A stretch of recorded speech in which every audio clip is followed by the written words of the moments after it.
umuulan.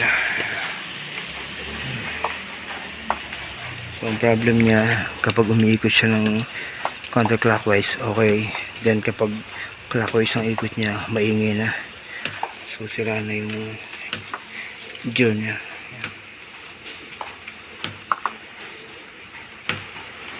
Yeah, so yan, ginawa ko yung kanyang gearbox.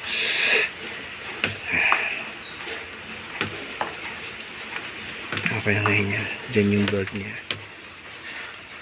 okay pa naman yung belt. I-adjust ko na.